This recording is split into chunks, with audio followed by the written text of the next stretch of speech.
I welcome you to your Roots Academy, and this happy to be our first lesson in our development of our database management system using Microsoft Access. So let's go straight and launch our Access application.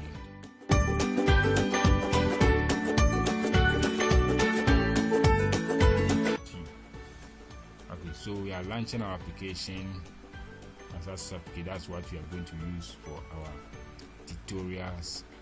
Okay, so we are going to create a blank database. So you just come to the side, click on blank desktop database, then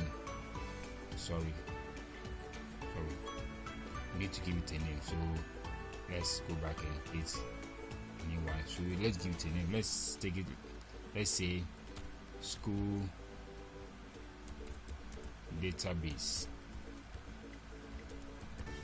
Okay, then let's save it. Let's create a location where you want to save it. So I prefer saving as a folder. So I've named a folder here. So on the desktop I have a folder called Management System Training. What is this?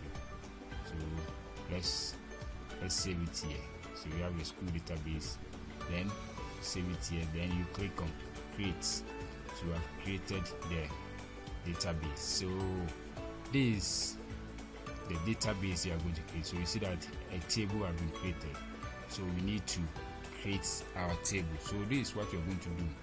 We are going to create our field where the kind of information that we need for our database. So at this point it depends on the kind of the system you are developing. If you are developing for a hospital, if you are developing for a school, that will depend on the kind of information that you gather here. So after this is open, you go to view, then you go to design view, then you give a name to your table. So let's say we are designing for school, so let's say students, then click on OK. So we have our, so this is where we have, or we list our fields. That is the kind of information that we want to gather for our database. So the first one is the ID, which is the primary key. In the database you have the primary key and the foreign key. So the primary key helps you to link tables, to link two or more tables.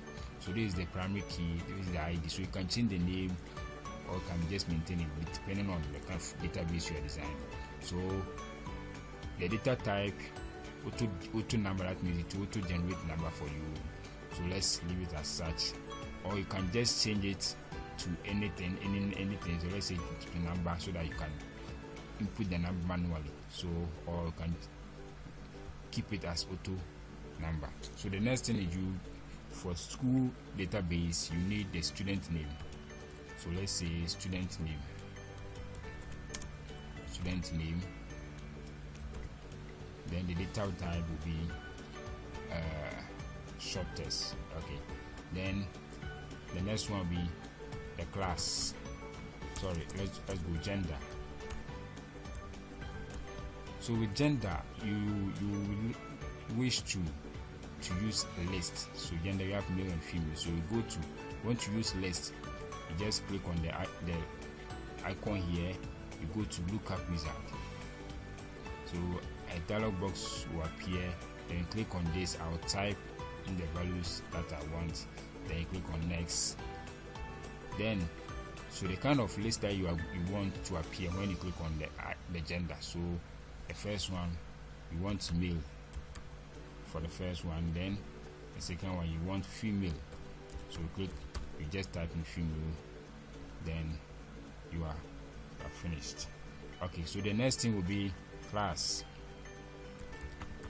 2 will be using Lookup Wizard. So set Lookup Wizard here, then I'll type in the values that I want, then click on next. So we are going to list the class. So starting from KG, so start from KG1, depending on the kind of class you or kind of school you are developing for. So KG2 basic 1, basic 2, basic 3,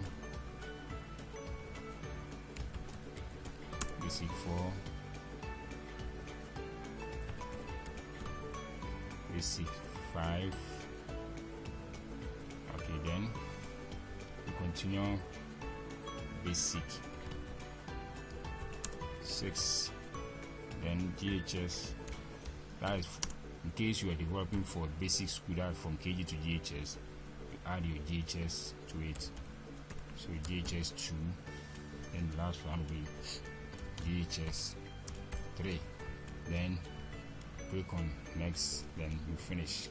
So we have the class here. Then you go to date of birth. Date of birth, you need the date of birth. Then date of birth 2, you're going to use dates. Yeah. Then the next one will be dates. Date of admission. That one to use dates. Then parents, name of parents. That one to use short text. Then contacts of parents, we're going to use number. Then the next one will be the address to use short text. Then you add the image of the child, so add image. So let's say image. So image 2, we are going to use an attachment. So that's the data type we use, attachment for the image. Now you see that this area is optional. You can decide to fill it, because it is a description that describes the field that you have used. So just leave it like that. And then after finish, you try to save it. So that you go to the side and save it here, or you try to close it here. It will prompt you to save it. Once we click on saved, we have our system saved. So you double click on student and see the form. So this is the students data. So this is the student database we have created. Okay, so I'll end here and continue another time. God bless you all.